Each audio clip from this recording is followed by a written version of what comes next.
और चलिए आपको सीधे लिए चलते हैं शिक्षा विभाग के कॉन्क्लेव, जहां प्रधानमंत्री नरेंद्र मोदी बोल रहे हैं। राष्ट्रीय शिक्षा नीति 2020 के परिप्रेक्ष्य में राष्ट्रीय सम्मेलन में आज आपके स्वागत के लिए देश के कोने कोने से 1000 से भी अधिक विश्वविद्यालयों के कुलपतिगण, अध्यापकगण, 45,000 से भी अधिक महाविद्यालयों, डिग्री कॉलेजों के प्राचार्यगण और अध्यापकगण और 150 से भी अधिक राष्ट्रीय महत्व के संस्थानों के अध्यक्ष, निदेशक और महानिदेशक गण सहित देश और विदेश के प्रमुख शिक्षाविद आज आपके सामने आपका हृदय की गहराइयों से अभिनंदन करने के लिए दूर दूर से जुड़े हैं। कस्तूरी रंगन जी स्वयं और अपनी कमेटी के तमाम सदस्यों के साथ आज यहाँ पर उपस्थित हैं और इसलिए मैं कस्तूरी रंगन जी का भी हृदय की गहराइयों से अभिनंदन कर रहा हूँ। प्रधानमंत्री जी पद्म भूषण कस्तूरी रंगन जी की अध्यक्षता में जो ये एनईपी की कमेटी है, ये पूरी दुनिया का सबसे यहाँ पर उपस्थित हैं और इसलिए मैं कस्तूरी रंगन जी का भी हृदय की गहराइयों से अभिनंदन कर रहा हूँ। प्रधानमंत्री जी पद्म भूषण कस्तूरी रंगन जी की अध्यक्षता में जो ये एनईपी की कमेटी है, ये पूरी दुनिया का सबसे बड़ा नवाचार के रूप में मुझे लगता है कि होगी, जिसमें 2 लाख से अधिक ग्राम समितियों के साथ 1000 से अधिक विश्वविद्यालय, 33 करोड़ छात्र छात्राओं के अभिभावकों से परामर्श, सारे अध्यापकगण, विशेषज्ञगण, सभी एनजीओ, जनप्रतिनिधिगण, देश भर के सभी शिक्षा मंत्रियों से एक बार नहीं बल्कि कई बार, देश के मुख्यमंत्रियों से तमाम समय समय पर संवाद और जनप्रतिनिधि से लेकर के जो पब्लिक डोमेन में डालने के बाद 2.25 लाख से भी अधिक जो सुझाव आए हैं, उसके व्यापक विश्लेषण के बाद जो ये अमृत निकल करके प्रधानमंत्री जी ये हमारे सामने आया है, मैं ये समझता हूं कि जो आपके नए भारत के निर्माण का प्रधानमंत्री जी संकल्प रहा है, ऐसा भारत जो स्वच्छ भारत हो, स्वस्थ भारत हो, समृद्ध भारत हो, सशक्त भारत हो, श्रेष्ठ भारत हो, आत्मनिर्भर भारत हो और एक भारत हो, और जिसका रास्ता आपने प्रधानमंत्री जी का हमको दिया है कि make in India, digital India, skill India, startup और स्टैंड अप, इस रास्ते से भी हो करके आपने जो एक और मंत्र सूत्र दिया कि सबका साथ, सबका विकास और सबका विश्वास लेकर के उन नीति पर, वो आपके विजन पर प्रधानमंत्री जी ये जो नई शिक्षा नीति आई है, वो यूनेस्को के उस लक्ष्य को, जो सतत विकास के लक्ष्यों को प्राप्त करने का उसका लक्ष्य है, उसको भी केंद्रित करती है, उसको भी, उस लक्ष्य को भी प्राप्त करने की इसमें क्षमता है। प्रधानमंत्री जी आपने हमेशा कहा है कि ये 21वीं सदी ज्ञान की सदी है और जो प्रधानमंत्री जी आपके नेतृत्व में मैं समझ सकता हूं कि कितनी बार एक एक शब्द इस नई शिक्षा नीति का आपसे होकर के गुजरा है, बार बार आपका मार्गदर्शन जो हमको मिला है और मैं समझ सकता हूं कितनी संवेदनशीलता से प्रधानमंत्री जी आप कितने चिंतित थे इस नई शिक्षा नीति को लाने के लिए। 1 बार नहीं, 2 बार नहीं, 3 बार नहीं, 4 बार सहित बार आपने हमारा मार्गदर्शन किया। आपके मानवता के व्यापक विजन के साथ मानवीय मूल्यों के आधार पर समावेशी और सार्वभौमिकता लिए उत्कृष्टता और गुणवत्ता से ज्ञान, विज्ञान, अनुसंधान, प्रौद्योगिकी तथा नवाचार के साथ उदारवादी और विश्व प्रतिस्पर्धी रूप में भारत नॉलेज वेस्ट सुपर पावर बनाने के लिए आपके श्रेष्ठ भारत के संकल्प को धरती पर क्रियान्वित करने के लिए आज ये देश भर का शिक्षा परिवार प्रधानमंत्री जी एकत्रित हुआ है। हम आपको भरोसा दिलाने के लिए दूर दूर से आपके साथ जुड़े हैं। मैं बहुत विनम्रता से आपको निवेदन करना चाहता हूं, प्रधानमंत्री जी हमारा मार्गदर्शन करें, आपके आशीर्वाद के हम अभिलाषी हैं। प्रधानमंत्री जी नमस्कार। मंत्रिमंडल में मेरे सहयोगी श्रीमान रमेश पोखरियाल निशंक जी, श्रीमान संजय धोत्रे जी, नेशनल एजुकेशन पॉलिसी, राष्ट्रीय शिक्षा नीति में बहुत महत्वपूर्ण भूमिका निभाने वाले देश के जाने माने वैज्ञानिक डॉक्टर कस्तूरी रंगन जी और उनकी टीम, इस सम्मेलन में भाग ले रहे वाइस चांसलर्स, अन्य सभी शिक्षाविद, सभी महानुभाव, आप सभी का बहुत बहुत अभिनंदन। नेशनल एजुकेशन पॉलिसी, राष्ट्रीय शिक्षा नीति के संदर्भ में आज का ये इवेंट बहुत ही महत्वपूर्ण है। इस कॉन्क्लेव से भारत के एजुकेशन वर्ल्ड को नेशनल एजुकेशन पॉलिसी, राष्ट्रीय शिक्षा नीति के विभिन्न पहलुओं के बारे में विस्तृत जानकारी मिलेगी। जितनी जानकारी और ज्यादा जानकारी ज्यादा स्पष्ट होगी, फिर उतना ही आसान इस राष्ट्रीय शिक्षा नीति का इम्प्लीमेंटेशन भी होगा। साथियों, 3-4 साल के व्यापक विचार विमर्श के बाद लाखों सुझावों पर लंबे मंथन के बाद राष्ट्रीय शिक्षा नीति को स्वीकृत किया गया है। आज देश भर में इसकी व्यापक चर्चा हो रही है। अलग अलग क्षेत्र के लोग, अलग अलग विचारधाराओं के लोग अपने व्यूज दे रहे हैं, राष्ट्रीय शिक्षा नीति को रिव्यू कर रहे हैं। ये एक हेल्दी डिबेट है। ये जितनी ज्यादा होगी, उतना ही लाभ देश की शिक्षा व्यवस्था को मिलेगा। ये भी खुशी की बात है कि राष्ट्रीय शिक्षा नीति आने के बाद देश के किसी भी क्षेत्र से, किसी भी वर्ग से ये बात नहीं उठी कि इसमें किसी तरह का बायस है या किसी एक तरफा कोई झुकाव है।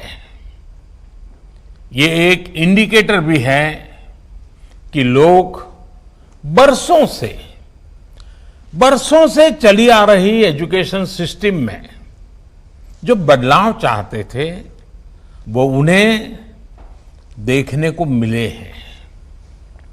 वैसे कुछ लोगों के मन में ये सवाल आना बहुत स्वाभाविक है कि इतना बड़ा रिफॉर्म कागज पर तो कर दिया, लेकिन इसे जमीन पर कैसे उतारा जाएगा? यानी अब सबकी निगाहें इसके इंप्लीमेंटेशन की तरफ है। इस चैलेंज को देखते हुए व्यवस्थाओं को बनाने में जहां कहीं कुछ सुधार की आवश्यकता है, वो हमें सबको मिलकर के करना है और करना ही है।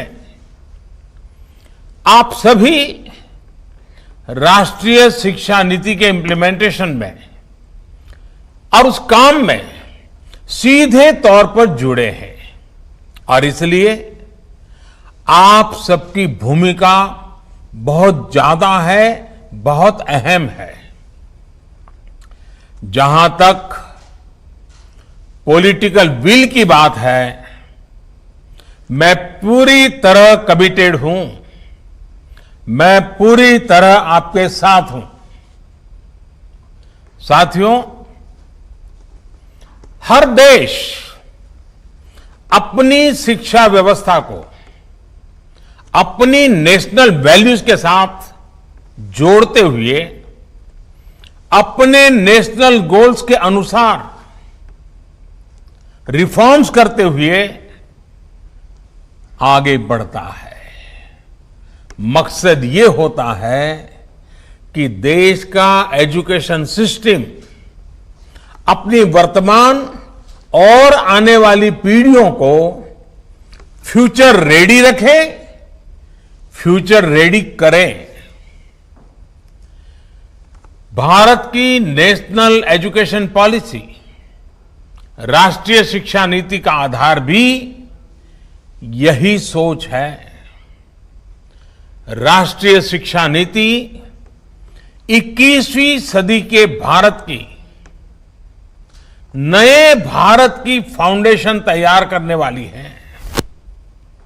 21वीं सदी के भारत को हमारे युवाओं और हमारे युवाओं को जिस तरह की एजुकेशन की जरूरत है, जैसी स्किल्स चाहिए, राष्ट्रीय शिक्षा नीति पर इन बातों पर विशेष फोकस है।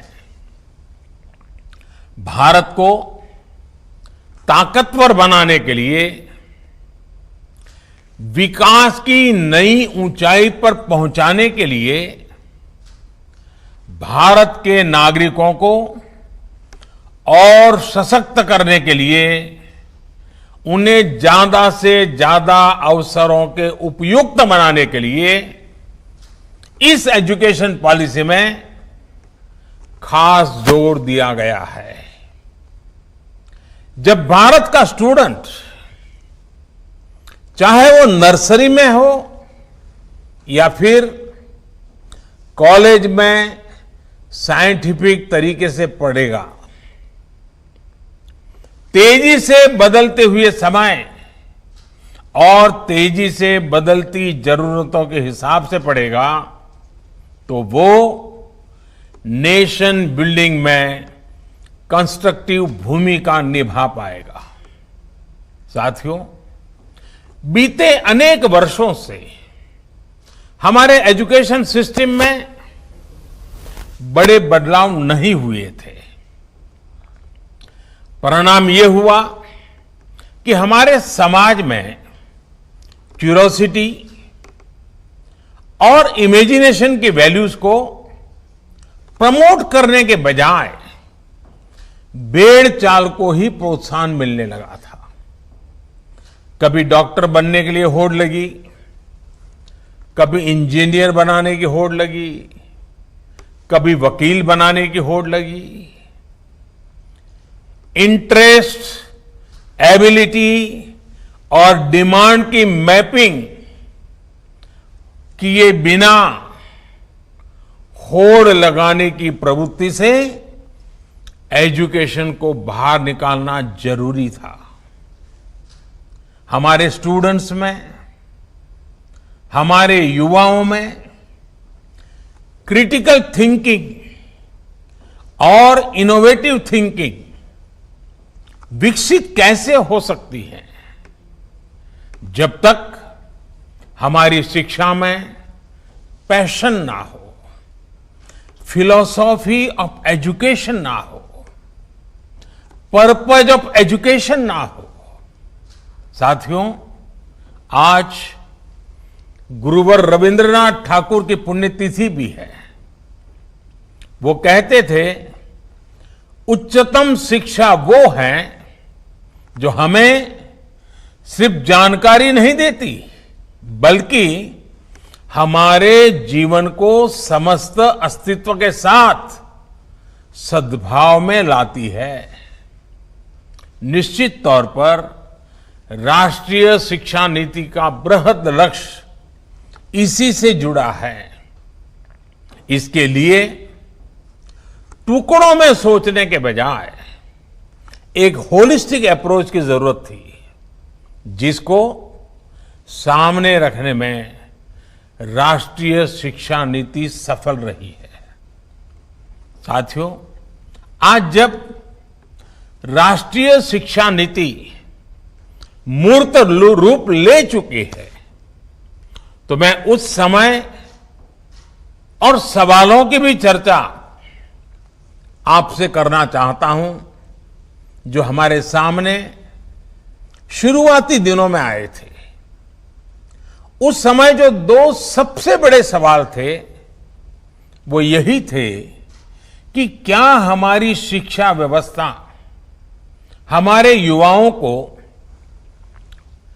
क्रिएटिव, क्यूरियोसिटी और कमिटमेंट ड्रिवन लाइफ के लिए मोटिवेट करती है। आप लोग इस क्षेत्र में इतने वर्षों से हैं, आपने अपना जीवन शिक्षा के लिए खपा दिया है, समर्पित किया है। आप लोग इसका जवाब बेहतर जानते हैं। साथियों, हमारे सामने दूसरा सवाल था कि क्या हमारी शिक्षा व्यवस्था हमारे युवाओं को एम्पावर करती है, देश में एक एम्पावर्ड सोसाइटी के निर्माण में मदद करती है। आप सब इन सवालों से भी परिचित हैं और जवाबों से भी भली भांति परिचित है। साथियों, आज मुझे संतोष है कि भारत की नेशनल एजुकेशन पॉलिसी, राष्ट्रीय शिक्षा नीति को बनाते समय इन सवालों पर गंभीरता से काम किया गया। साथियों, बदलते समय के साथ एक नई विश्व व्यवस्था, एक नए रंग रूप और व्यवस्थाओं में बदलाव, एक नई विश्व व्यवस्था खड़ी हो रही है। एक नया ग्लोबल स्टैंडर्ड भी तय हो रहा है। इसके हिसाब से भारत का एजुकेशन सिस्टम खुद में बदलाव करे, ये भी किया जाना बहुत जरूरी था। स्कूल करिकुलम के 10+2 स्ट्रक्चर से आगे बढ़कर अब 5+3+3+4 करिकुलम का स्ट्रक्चर देना इसी दिशा में एक कदम है। हमें अपने स्टूडेंट्स को ग्लोबल सिटीजन भी बनाना है और इसका भी ध्यान रखना है कि वे ग्लोबल सिटीजन तो बने, लेकिन साथ साथ अपनी जड़ों से भी जुड़े रहें। जड़ से लेकर के जग तक, मनुष्य से मानवता तक, अतीत से आधुनिकता तक सभी बिंदुओं का समावेश करते हुए इस राष्ट्रीय शिक्षा नीति का स्वरूप तय किया गया है। साथियों, इस बात में कोई विवाद नहीं है कि बच्चों के घर की बोली और स्कूल में पढ़ाई की भाषा एक ही होने से बच्चों के सीखने की गति बेहतर होती है। ये एक बहुत बड़ी वजह है जिसकी वजह से जहां तक संभव हो 5th क्लास तक बच्चों को उनकी मातृभाषा में ही पढ़ाने पर सहमति दी गई है। इससे बच्चों को और बच्चों की नींव तो मजबूत होगी ही, उनके आगे की पढ़ाई के लिए भी उनका बेस और मजबूत होगा। साथियों, अभी तक जो हमारी शिक्षा व्यवस्था है उसमें व्हाट टू थिंक, मैं बहुत जिम्मेवारी से बोल रहा हूं, व्हाट टू थिंक पर फोकस रहा है, जबकि इस शिक्षा नीति में हाउ टू थिंक उस पर बल दिया जा रहा है। यह मैं इसलिए कह रहा हूं कि आज जिस दौर में हम, और यह दौर ऐसा है जहां इंफॉर्मेशन और कंटेंट की कोई कमी नहीं है, एक प्रकार से बाढ़ आई हुई है। हर प्रकार की जानकारी आपके मोबाइल फोन पर अवेलेबल है।